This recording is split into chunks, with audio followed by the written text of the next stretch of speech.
I wasn't planning on recording, but I figured this is probably a good thing to document too. So this dash is coming out and I'm putting a CarPlay head unit in.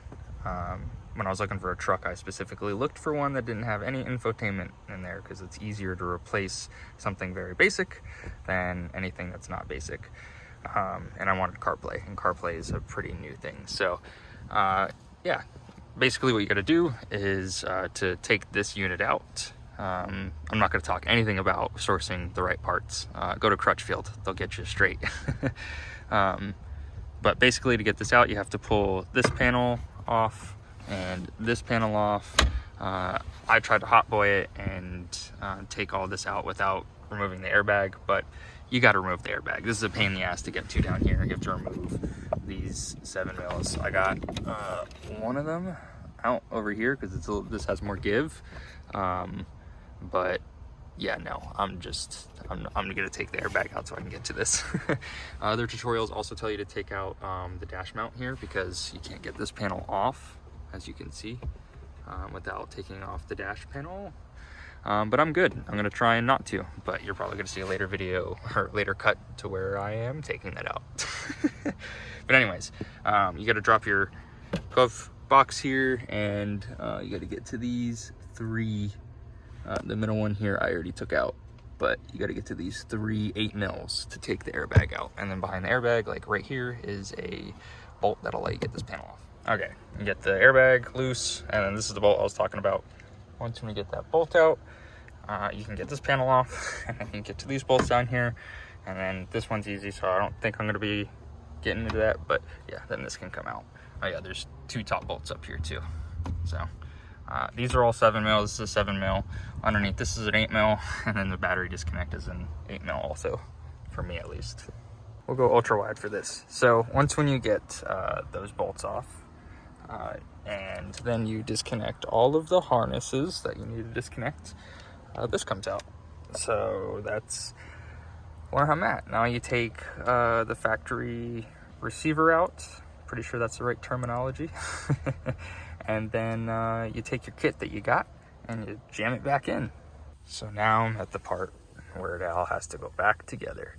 I have my dash kit here, just following instructions, cutting tabs, putting it together, just test fitting it, just making sure, you know, all the holes line up and everything. So yeah, now it's time to pull the new radio out of the box. This is what I bought. It's not like the best that you can get, but doesn't matter. This is my tow truck. I don't really care. So nice thing, has camera, CarPlay. That's all I care about.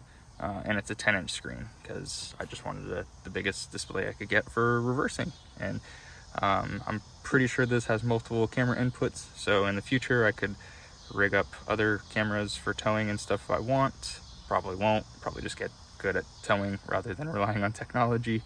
So it's the next day, but at night, I fully installed this and then I disassembled it again because I needed to wire up the reverse camera, and in hindsight, I should have just plugged it in and then laid the wire down on the floor.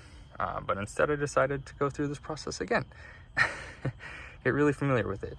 So you can see the, that's a Crutchfield harness that adapts everything to the truck. So it's pre-spliced and everything and it takes care of that for me.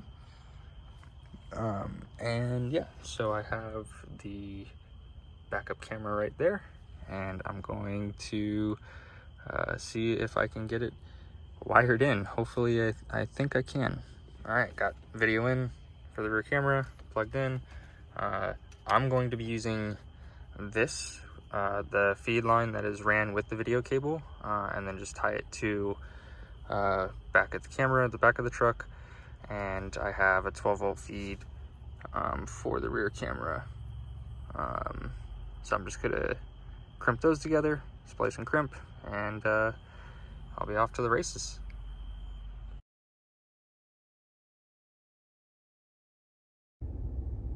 So as you can see, the reverse camera works.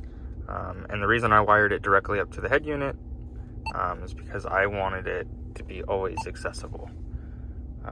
So I can just tap it and boom, I have the camera.